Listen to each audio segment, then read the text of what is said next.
শোনে অনুসারে বেনোরা বুঝিয়া রাখালো মিলালো তারা নিজ সুখে আজ জীবনে ধেনু ছিল ফিরায়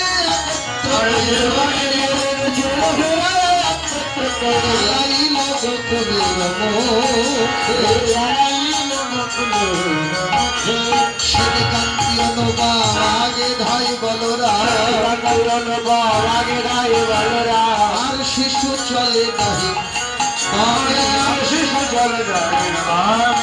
আজ শ্রীরাম সুদাম মাছ ভালো সভা করিয়া তার মাঝে নব ঘন শ্যামে ধন্যবাদ সিনালে নবনে ঘরে চলো করো কত আজ যত রাখালো মানে আমার ভাবে বলরাম দাস চলো সঙ্গে গোবিন্দের বেদধ্বনি শুনে সমস্ত রাখালগণ ছুটে এলেন।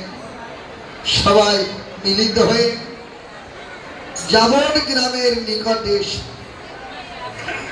ওরা যার যার ধেনুর পাল বেছে বেছে নিয়ে যার যার মায়ের ঘরে ফিরে যাচ্ছে। বৃন্দাবনে সবাই তো আর এক ঘরের রাখাল নয়।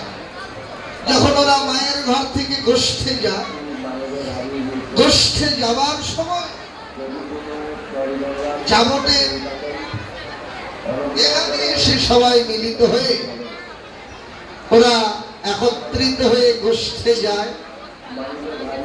গোষ্ঠ হতে আবার ঘরে ফেরবার সময় যখন হয়, যাবটের ওখানে এসে মিলিত হয়ে যার যার ধেনুর পাল বেছে বেছে নিয়ে যার যার মায়ের ঘরে ফিরে যায়।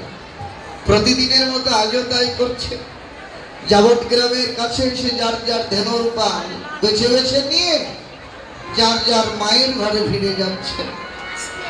এই যেতে যেতেই কোনো এক রাখাল অনেক তো দূরেই চলে গেছেন, আবার কানায়ার দিকে ফিরে আসতে লাগলো। কানায়া রাখালটিকে দূর থেকে দেখে চিৎকার করে ডেকেছেন, ও ভাইয়া,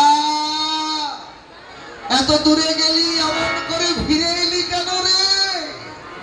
এই বলতে বলতেই রাখালটি কানায়ার সামনে এসে দাঁড়িয়েছে। কানায়ার সামনে দাঁড়িয়ে বহু করে কাঁদতে আরম্ভ করেছে। কানায়া বলেন, কি রে, এমন করে কাঁদিস কেন ভাই? কিছু হারিয়ে ফেলেছিস? রাখালটি বলেন, না রে কানায়া। বলেন, তুমি কাঁদবি কেন? কেঁদে বলেন, কানায়া কাঁদি কেন? শোন, তোর যে এত মধুর সঙ্গ, এই সঙ্গ ছেড়ে যে আমার ঘরে ফিরে যেতে ইচ্ছা হয় না ভাই। বলেই কানায়ার গলা জাপটে জড়িয়ে ধরেছে। কানায়া বলে, ও এই জন্য কাঁদছিস? চুপ কর, ধৈর্য ধর, কাঁদিস না রে। যা, সব কি বলি, এই তো মায়ের কোলে গিয়ে ঘুমিয়ে পড়বে। কালকে সকাল হলে আমরা আবার একসঙ্গে খেলবো। কাঁদবি কেন রে? যা, ঘরে যা। রাখালটি বলেন, তাই যেন হয় কানাইয়া। বলে চলে গেলেন। অদূরেই দাঁড়িয়েছিলেন রাখাল ভাবের বৈষ্ণব কবি। ভাবযজ্ঞ দেহে এক পা দুপা করে কানাইয়ার সামনে এসে ছলো ছলো নয়নে কানাইয়াকে ডেকে বলেন, কানাইয়া, কানাইয়া রে, তোর কথাটা যদি সত্য হয় তাহলে এর চাইতে আমাদের কাছে আনন্দের কিছু নাই। কালকে সকালবেলা এসে যদি আবার তোর সঙ্গ পাই, বড় আনন্দের কথা। কিন্তু শাস্ত্রে বলে ললিনী দলগত সমজীবন। ললিনী মানে হলো পদ্ম, দল হলো পাতা। কানাইয়া